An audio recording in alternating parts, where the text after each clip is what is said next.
Afternoon, boys and girls. Welcome to the weekly wrap up for Friday, May 27th, 2022. I hope everybody's having a great day out there. I apologize for being a little bit late. The wife and I took a little uh, field trip this afternoon. We went and had some lunch and went to see the new Downton Abbey movie. Not really my thing, but she enjoys it. So I enjoy that too. So yeah, it's pretty good. If you're into Downton Abbey, I'd certainly recommend giving it a watch. Interesting plot twists. Through the years, I saw the TV show just because, again, through osmosis, sitting in the same room with my wife watching it. I might have been farting around on my phone or listening to a podcast, but I got the gist of the story. So, anyways, all right. Hope everyone's having a great day out there. It's a little gloomy here in Colorado, so I think we're supposed to get a little rain over this Memorial Day weekend. I hope everybody's got some fun plans for themselves, even if it's just being lazy and maybe grilling some burgers and hanging around the house, maybe doing some honeydews, things like that. I got some chores I need to get accomplished on my fifth wheel. I got to replace the skylight that ripped off on our Christmas trip. And I got to replace a few things that, just had wore out over the last year. So anyways, well, pretty good day. Actually, the week has been good in the markets. I think we had, at least in the Dow, I think we had 5 straight up days, maybe 6 if you count a little bit of barely above water where we were last Friday. So let's go ahead and jump in and see how the indexes did today. The Dow Jones finished up 1.76 at 33,212. The SP 500 was up 2.47%, closed at 4158. NASDAQ was up 3.33. Ooh, if you're into numbers, boy, that must mean something. Closed at 12,131. Small caps are up 2.5%. The VIX fell another 6.47% today at, it's currently sitting at 2572. Let's go ahead and move down to the other exchanges in the Americas. Canada was up 1.05%. Brazil was flat at up 0.05. Mexico was up 0.61. Moving over to Europe, Germany came in at up 1.62, UK up 0.27, France was up 1.64, the Euro Stoxx 1.83, Netherlands up 1.37, Spain was up 0.5, Italy up 0.37, Switzerland up 1.35. First down market I see in Europe is Portugal. It's down 1.02. Belgium was up 0.75, Austria up 0.31, Sweden up 3.85, and Denmark up 0.2. The 2 Russian exchanges were down. The MOEX was down 0.23, the RTSI down 3.47. Let's move on down to the Asian markets. Japan was up 0.66, Australia up 1.08, New Zealand down 0.42. The Chinese markets were mostly up. The Shanghai was up 0.23. The SZSE component down slightly, just 0.12. The China A50 up 0.7. The DJ Shanghai up 0.18. Hang Seng up 2.89. And the Taiwan weighted came in at up 1.86. So all in all, not a terrible day. And let's go ahead and look at how the week progressed. Starting off with the Dow Jones. Let's see here. What's the first day of the week? There we go. Looks like the Dow Jones is going to come in at up 6.5% for the week. The S&P 500 about 6.94. The NASDAQ 7.45. Dow Utilities approximately 4.5%, and the Dow Transports 7.42. So, it looks like most things were up about, if you were to average out more than a percent each day. So again, not too bad.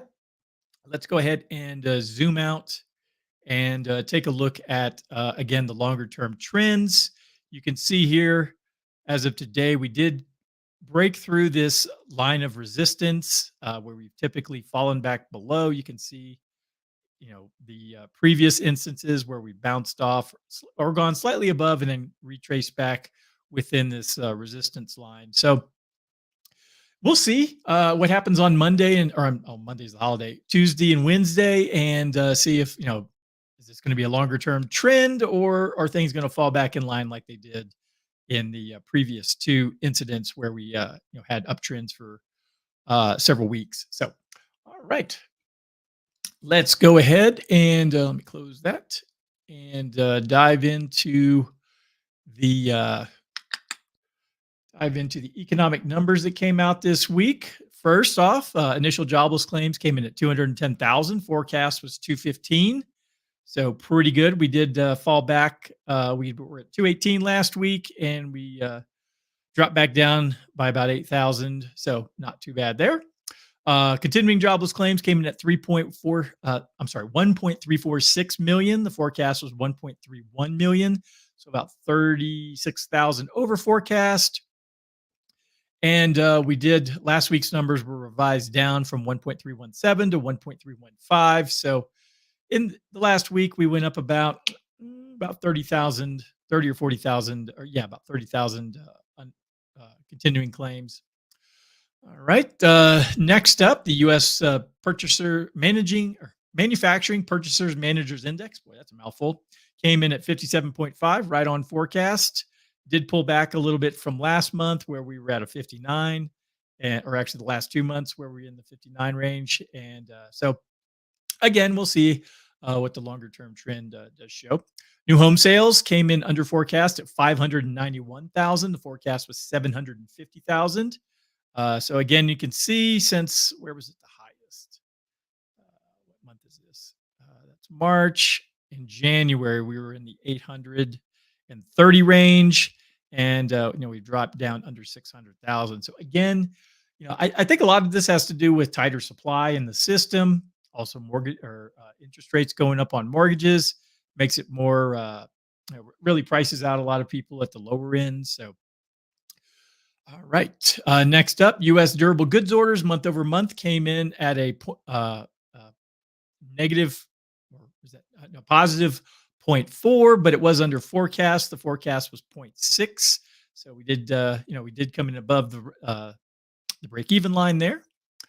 Let's see. Next is U.S. gross domestic product quarter over quarter. If you're following along and you were watching over the last week, the GDP number that came in last month was revised down from 1.4, or a retraction of 1.4, to a retraction of 1.5. So went down 10 basis points. And I think the reason that was given was that there was more, the trade deficit weighed more greatly on the results. All right. Next up, U.S. Michigan consumer sentiment came in at a 58.4. Forecast was 59.1. And, we can see over the last couple of months, back in December, it was over 70. We were in the 60s for a number of weeks, dropped below 60, had a couple of weeks above 60 a couple of weeks ago. And then the last 2 weeks we've been, or reporting weeks, we've been below 60 again. So, the sentiment of the consumer out there, I understand it doesn't look really good. So I understand why people don't feel that great about it. Next up, the Baker Hughes rig count. This week we're sitting at 574 rigs online. Last week we were at 576. So we dropped a smidge. Not great, but again, I'd like to see us get back to the high 600s. Low 700s, 800 rigs online would be great, because I assume that would immensely help out with the pressures on fuel prices. All right, let's go ahead and dive into today's market recap. Let's see here. Stock market today, Dow ends biggest losing streak since 1932 as tech prevails. The Dow jumped Friday as economic data pointing to cooling inflation and strength in the consumer spurred big bets on growth sectors, including tech, which helped the broader market end its longest losing streak since 1932. The core personal consumption expenditures, or PCE price index, which excludes food and energy and is the preferred Fed inflation gauge, rose 4.9% in the 12 months through April. slower than the 3.2% reported the month prior. As well as slowing inflation, the data showed that consumer spending remains resilient, renewed investor optimism in the consumer following mixed quarterly results from retailers. Some economists, however, warned that while the strength of spending would keep the economy in good shape, inflation likely faces a challenge to moderate on its own that would keep pressure on the Fed to persist with rate hikes, which really angers the bankers. They do not like that. Quote, in response, the Fed will have to more aggressively rein in demand to align with supply constrained economy, end quote, Diane Swank at Grant Thornton said in a note. The latest quarterly results continue to show a mixed picture on the consumer, with those at the lower end of the income scale getting squeezed by rising cost pressures. Gap reported first quarter results that missed analyst forecast and painted a gloomy picture for the year ahead after slashing guidance on growth. Its shares cut early day losses to jump more than 3%. Gap, quote, suffered from inventory imbalances along with having exposure to the lower income consumer, end quote, Deutsche Bank said in a note after cutting its price target on the retailer to $12 from the $17 that they currently had per share. Ulta Beauty, meanwhile, raised its outlook for the full year after reporting quarterly results that topped Wall Street estimates, sending its shares more than 11% higher. Yep, ladies got to get out there and get that fake up on. Got to fool the guys, make you. Yeah, I'm sorry, I got to stop there. Quote, we believe Ulta has set an achievable, if not beatable, guidance following a strong Q1 22 results, UBS said. Tech, which is also poised to snap 7 straight weeks of losses, continued to rack up gains led by Apple and Google, as well as strength in the chip stocks. Marvel Technology reported quarterly results that beat analysts' forecasts on both the top and bottom lines as growing demand for data centers, 5G, and electric vehicles boosted growth. Its shares jumped more than 6%. So, mostly good news in today's market recap. So, not the worst news out there. So, all right. Next article I got here. I saw this one in my one of my social media feeds last night. So I figured, hey, might as well share this because you don't normally see, the financial news being real positive on cryptocurrencies. So this is not an endorsement of Bitcoin in any stretch of the imagination. I'm just putting it out there because, at some point in the future, I think, my personal belief is that crypto will have a much larger role in currencies around the world. And, a lot of people might get tired of losing value in the dollar and decide to use crypto as their main source of exchange. So we're a little ways off from that. So don't get ahead of yourself right now. This article is titled JPMorgan backs Bitcoin to rise 28% and says cryptocurrencies are now its preferred alternative asset. Boy, that's a big shift. JPMorgan has said Bitcoin's fair price is 28% higher than its current level, implying a significant upside from here after a dramatic sell-off in cryptocurrencies. The bank said in a note on Wednesday that cryptos had overtaken real estate as one of its preferred, quote, alternative assets, end quote, assets that don't fall into typical categories such as stocks and bonds. It said it was sticking to its view that $38,000 was a fair price for Bitcoin. That figure was 28% higher than Bitcoin's 29,722 level on Wednesday morning. Quote, the past month's crypto market correction looks like capitulation relative to last January and February. And going forward, we see upside for Bitcoin and crypto markets more generally, end quote. The bank strategists, including Nicholas Panigurdzoglu, sorry, but if I misspelled your name or said it wrong, wrote in a note. Cryptocurrencies have tumbled in 2022 as rising inflation and interest rates, the war in Ukraine, and the slowdown in China have caused investors to ditch assets deemed to be risky. Bitcoin is down about 37% for the year, while Ethereum has tumbled about 48%. The total market value of all cryptocurrencies has plunged from about $3 trillion in November to $1.3 trillion in May. But JPMorgan said the sell-off had hurt cryptocurrencies more than other alternative investments such as private equity, private debt, and real estate. That suggests there's more room for cryptos to rebound. Strategists said in a note, quote, we thus replace real estate with digital assets as our preferred alternative asset class along with hedge funds, end quote, they wrote. The dramatic collapse of the Terra USD stablecoin and connected Luna cryptocurrency has soured sentiment among many crypto investors. The strategists said, but they added that There were so far little signs that venture capital funding into crypto was drying up, but the investment bank said it was now less keen on alternative investments, switching them to the ranking of underweight from overweight previously. All right, so some good little bits there. So, like I said, long term, I think the digital and crypto space is probably going to become more of a everyday occurrence. You're probably going to buy your groceries and pizza, or at least use that as a medium of exchange from where your assets are held at a bank or a wallet somewhere. Who knows? But Bitcoin, it's a little pricey when it comes to I mean, may have seen those articles and memes out there where people have they bought two pizzas for like 10,000 Bitcoin back 10 or so years ago, and I'm sure where that person feels kind of silly now, but that was the going exchange rate at the time. I mean, it's like gold in your jewelry. When I got married 26 years ago, I mean, I think I paid $200 for my wedding band, and the diamonds in it were far more valuable than the gold. And today, it's I'd say it's probably the other way around. The gold in the band is far more valuable than the actual gems that are set in it. So, anyways, all right. I got one more piece here. It's a series from one of my favorite podcasters. It comes from the Dangerous History podcast. Professor CJ is the gentleman who records these, and these are some reissues. It's the history of the dollar, part 1 through 4, and he'll actually have a part 5 out in probably a couple of weeks.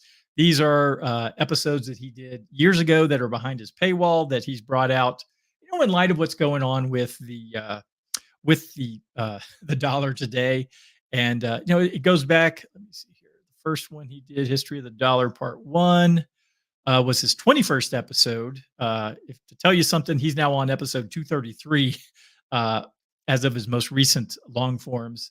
So, it is a little rough to listen to on some of the early ones because he did these over a long period of time, kind of in between some of his longer format presentations. So it is interesting, and we're going to take a second here to listen to this, and then I'll go ahead and let everybody go for the weekend. So let's take a second here. I'm going to mute my mic so we don't get any feedback.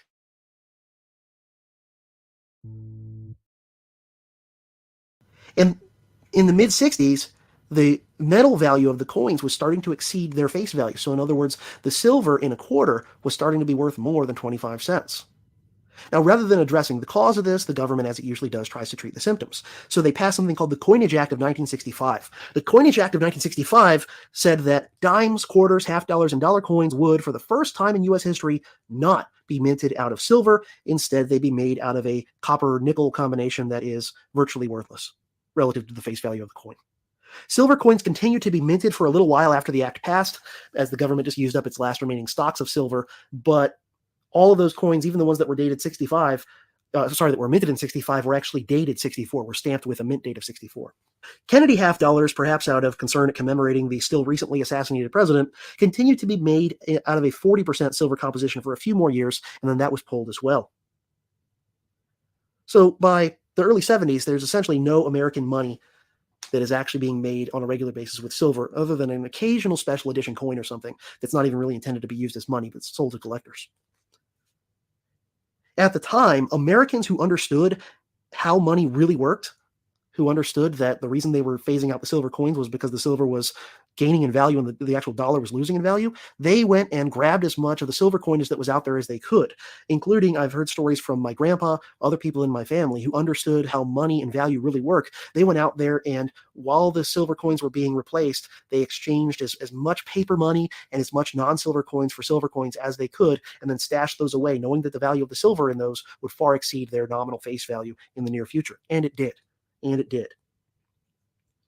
Many Americans were completely oblivious to the change and just didn't even notice they were using money made out of a different composition than before. But enough people like my grandpa understood the change to cause Gresham's Law to kick in. And if you don't recall, or you didn't listen to, I believe it was the first episode of the History of the U.S. Dollar series that I made, where I described Gresham's Law, where when you have more valuable money circulating side by side with less valuable money of equivalent face value, people will tend to hoard the money that has more intrinsic value, and that will cause it to disappear from circulation, and people will only use sort of everyday transactions the money that actually has less intrinsic value. So in other words, as people like my grandpa grabbed up and hoarded as many silver coins as they could, the silver coins disappeared from circulation until very quickly, within just a few years, silver coins disappeared. All right, we'll stop that there. Gresham's law, you might hear the term good money pushes out bad money. And essentially what that means is people will hoard the things that actually have intrinsic value. And like in this case was the silver coins and the, before that gold and so on. So I as a young man who likes to play video games, I actually spent my father's silver quarters in probably a few video games over the years because they had a big sack full of quarters that were pre 1964. And oops, so didn't know any better. Those quarters. I mean, what's funny is that the money in a I did the math real quick the other day. In a silver dollar, it was 90% silver, and I think it was 0.75 troy. It was a 0.75 troy ounce, so 95% of that. So basically, a silver dollar today, in for the actual metal value in it, I think is worth about $17, $18. So I mean, we've devalued our currency basically since the start of the Fed by about 16 times when you consider it in relation to silver, and when you consider it to gold, it's way more than that. So, all right. So if you have some time over the weekend, I'd suggest listening to Professor CJ's 4 podcasts on the history of the dollar, and I'll let everyone know when episode 5 comes out for or when he reissues that one too. So, like I said, it is a good series, and what I like about Professor CJ is an actual college professor. He teaches that in the community college system in just south of Jacksonville. I think it's the Alachua County. So he teaches at one of the community colleges, kind of between Orlando and Jacksonville. If you're familiar with that state, which after living there for a decade, I'm very familiar with that part of the world. All right. Well, I hope everyone has a fantastic weekend. We'll probably not do a video on Monday, being that's the holiday, and so we'll be back Tuesday, back to work, and hopefully, if there's, we'll see how the market goes. I don't have a lot of faith that this uptrend will last much longer because, like I said, we've gotten to that resistance point, but we will see. I don't really trade off, what I think is gonna, or what I hope is going to happen. I just really follow the data. When trends break, I make my adjustments. When as long as the trends continue, I stay the course with with my game plan. So, all right. Well, like I said, again, I hope everyone has a fantastic Memorial Day weekend, and I'll be back Tuesday. Y'all have a good one. Bye bye.